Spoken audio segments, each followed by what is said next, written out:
Let us pray. Father God, we thank you that we're going to be receiving from you tonight, Lord, truths that you want us to know and you want us to be eating, Lord, and to be knowing, Lord, as part of our journey, Lord, with you. Father, we thank you that you bless, Lord, each and every one of us as we listen. In Jesus' name, amen. Amen.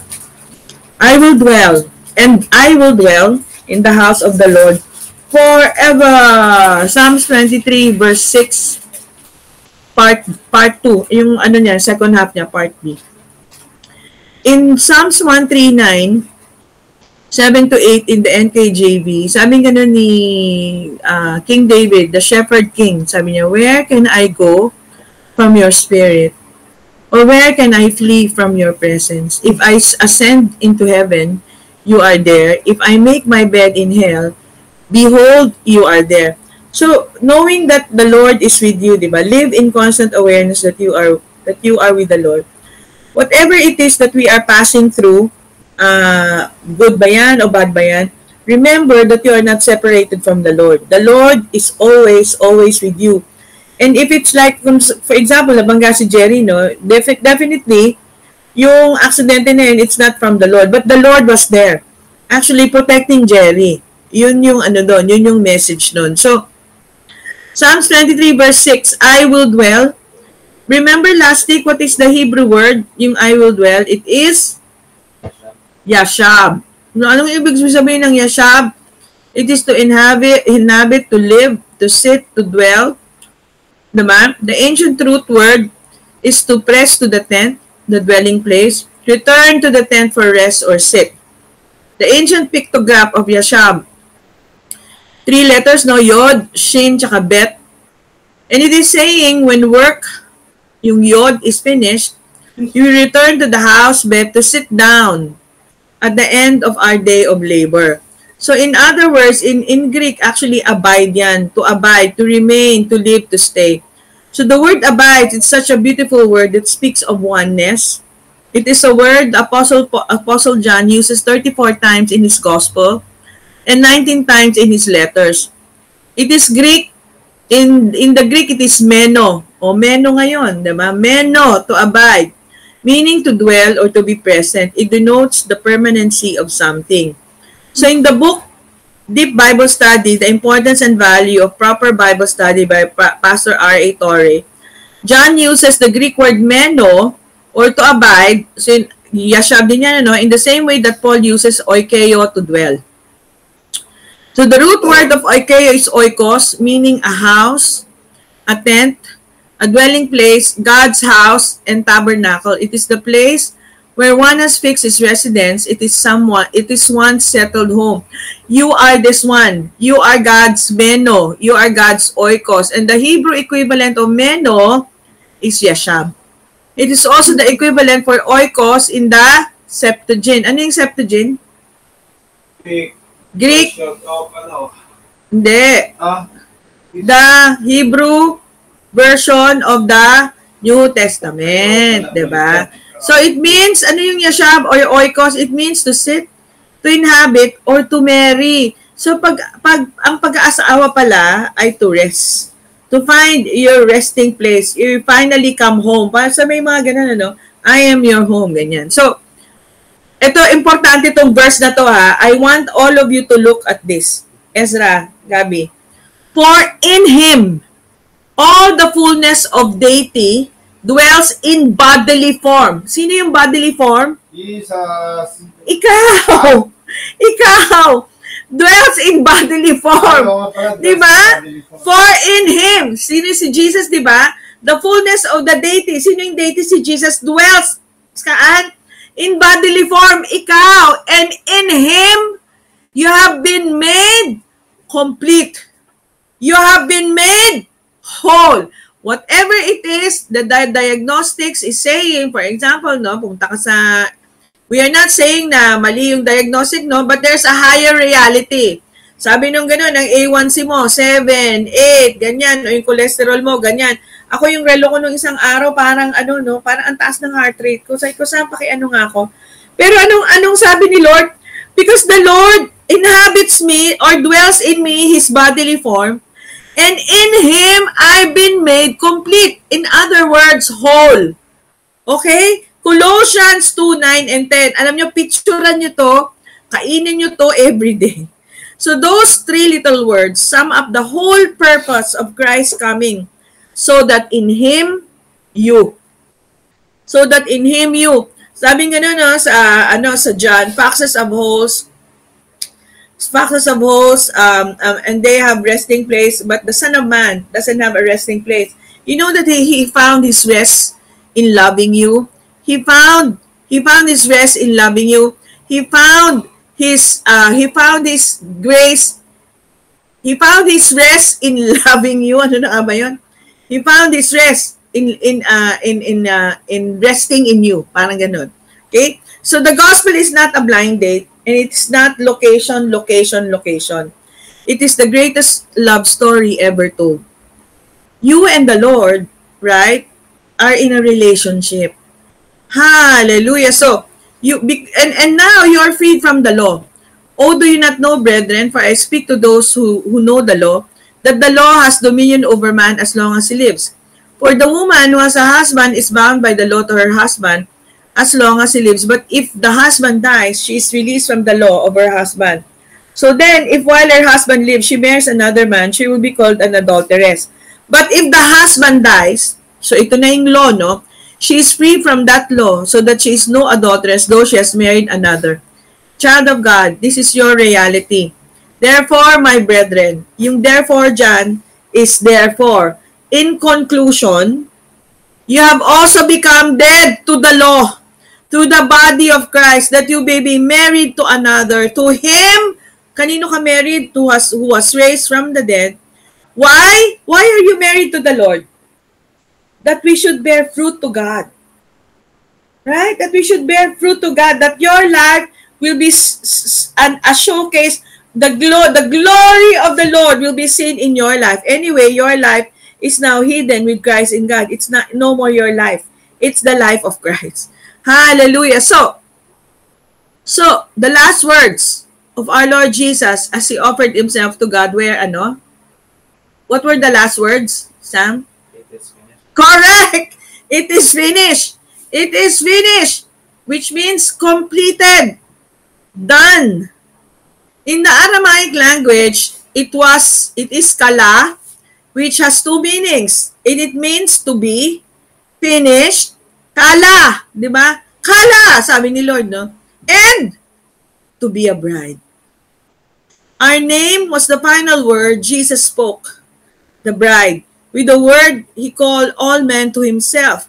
In Romans 6:5, for if you have been united together in the likeness of His death, the death that you and I needed is already provided for, di ba?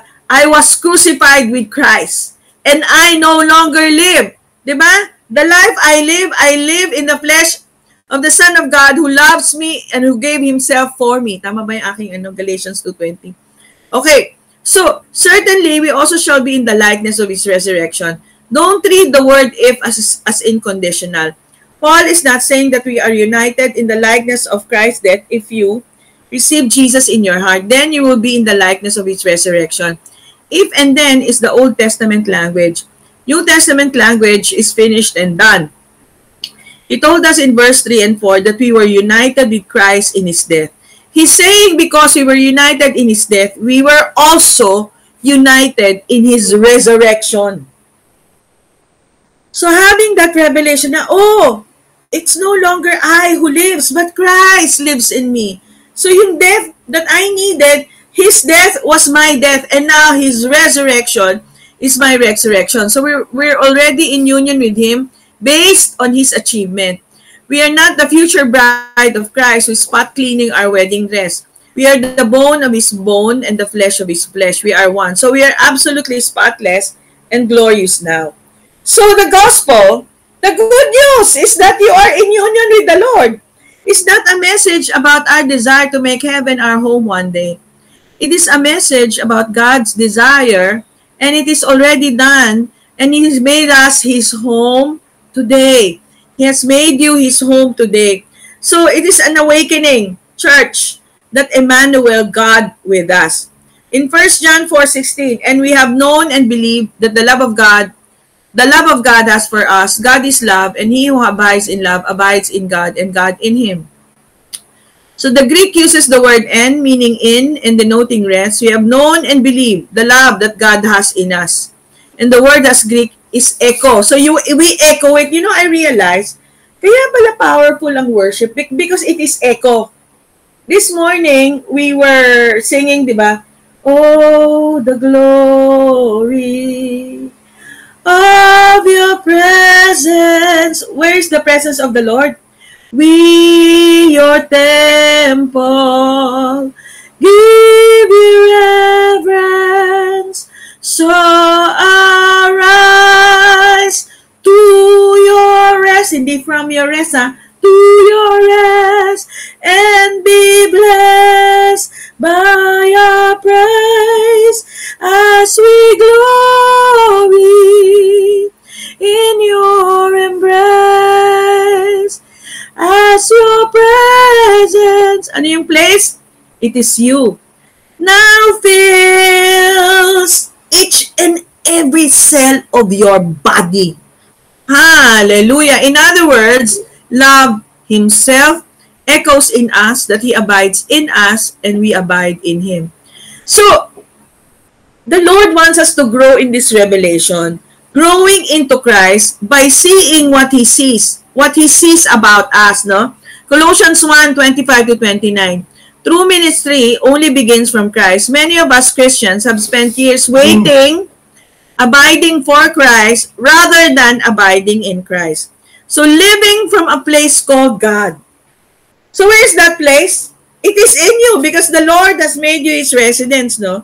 So in Colossians 3:1, for therefore, if you have been raised with Christ, keep seeking the things above, where Christ is seated at the right hand of God. Set your minds on things above, not on the things on earth. Ito importante. For you have died, and your life is hidden with Christ in God. When Christ, who is our life, is revealed, then you also will be revealed with him in glory. As long as you cannot see yourself in God, then you will spend your lifetime trying to get into God. The less the church operates from her union with Christ, the less that you are not aware that God is in you, the more you will think and speak of salvation as if it's about where you will be one day, rather than where you are today. That in him you are whole, that in him you are complete. So, in Isaiah 53 verse 5, ulitin natin to, no? Sabi nga no? But he was wounded for our transgressions. He was bruised for our iniquities.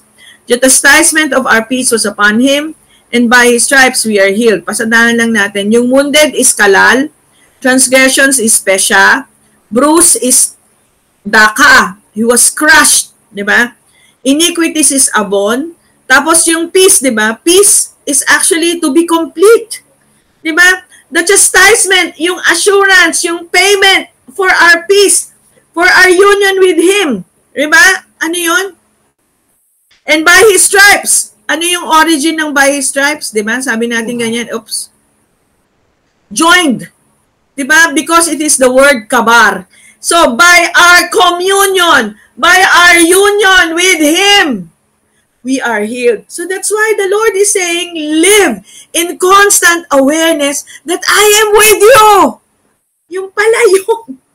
Okay, so that's why every time we partake of the communion, Lord, you are telling us, you are with us. You are with us. We are in union with you. Kaya nga ang tawag ay communion. Hallelujah. So, which brings me to this. Actually, shinare ko to kay Alex. Bakit mami, di ba? Merong mga days na na parang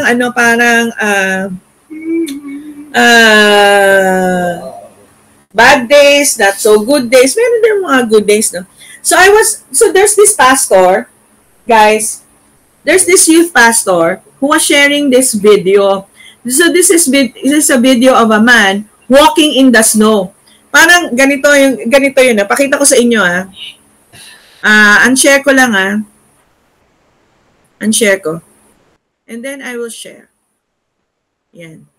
So, ganito yung itsura niya. Yan. Lakad lang siya ng lakad. Parang wala siyang pupuntahan.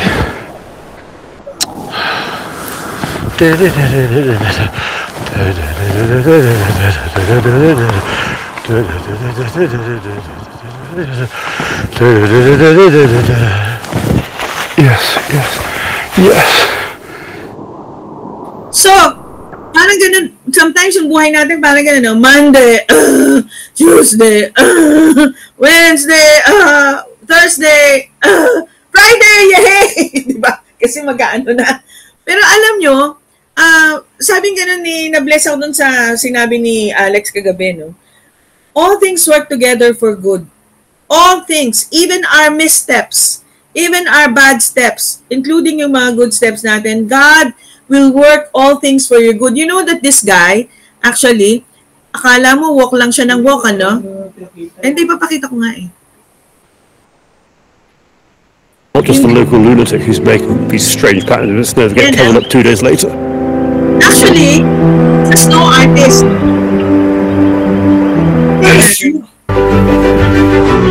He's a snow artist. Actually, that is in Sweden. Alam mo, dapat I hope it's going to be a good one.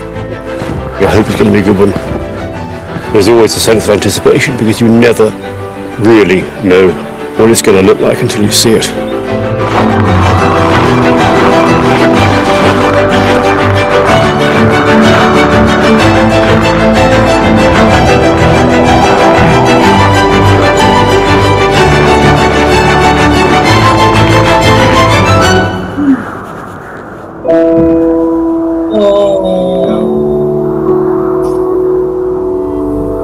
I'm really happy with the result we've got here in Stream because it's such good snow.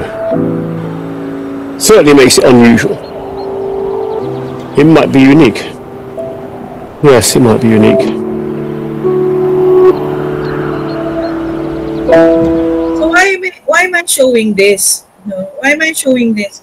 So our lives, no, as we walk in the Lord, di ba, yung lek-lekan natin, ano, as we walk in the Lord, it's for sure that it's going to be beautiful. You just walk, may missteps ka, may mga bad steps ka, may mga good steps din. The Lord is going to make it into a beautiful work of art. Ganyan. Di ba, ang ganda, oh? Ito yung mga nagawa na niya. He has made actually more than, I think, 400 of this. So, he travels to Sweden and Norway kasi yung snow down daw is maganda yung snow. So, the Lord sees you as His bride. His beautiful bride.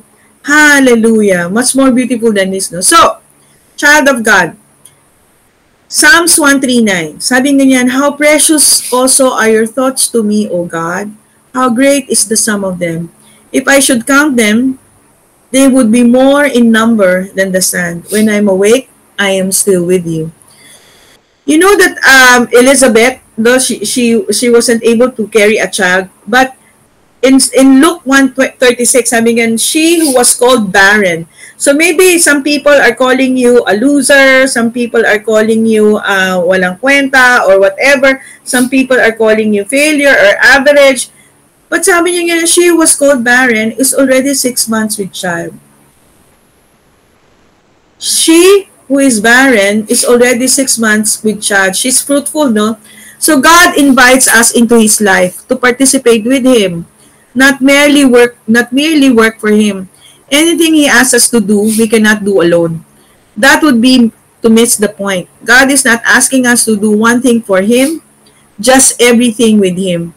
So, I would like to end with this. Oh, the glory of your presence.